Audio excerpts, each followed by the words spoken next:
Здравствуйте, мои дорогие! А сегодня мы узнаем, как наша история закончится.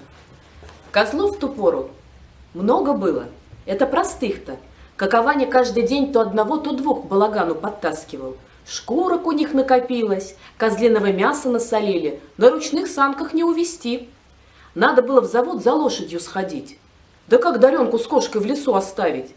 А Даренка попривыкла в лесу, сама говорит старику: «Деда, сходил бы ты в завод за лошадью, надо ведь солонину домой перевезти». Какованя даже удивился: «Какая ты у меня разумница, Дарья Григорьевна, как большая рассудила. Только забоишься, поди, одна-то». «Чего, — отвечает, — бояться?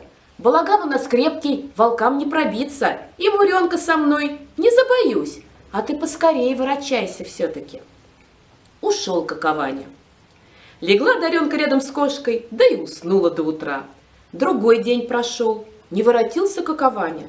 Скучненько стало Даренке, а не плачет. Гладит кошку Муренку и приговаривает: «Не скучай, Муренушка, завтра деда непременно придет». Муренка свою песенку поет. «Правильно говоришь, правильно». Посидела опять Даренушку окошко, полюбовалась на звезды. Хотела спать ложиться, и вдруг по стенке топоток прошелся. Испугалась Даренка, а топоток по другой стенке, потом по той, где окошечко, потом где дверка, а там и сверху запостукивала. Негромко, будто кто легонький ходит. Даренка и думает, не козел ли тот прибежал. И до того ей захотелось поглядеть, что и страх не держит.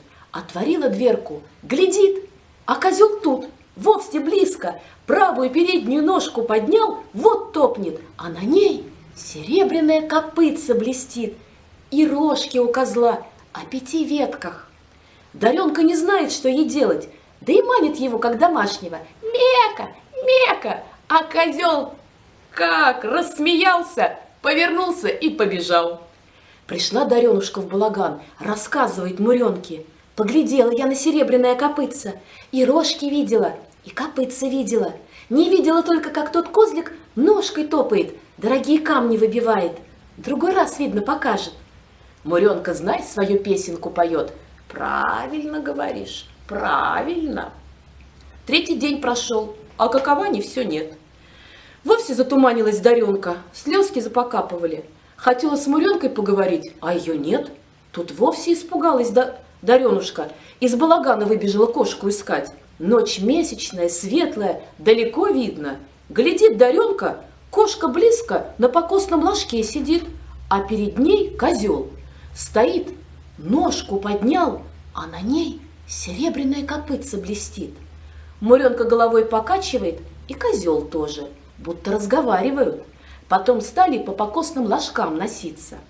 Бежит, бежит козел, остановится и давай копытцем бить. Муренка подбежит, козел дальше отскочит и опять копытцем бьет. Долго они так-то по покосным ложкам бегали, не видно их стало. Потом опять к самому балагану воротились.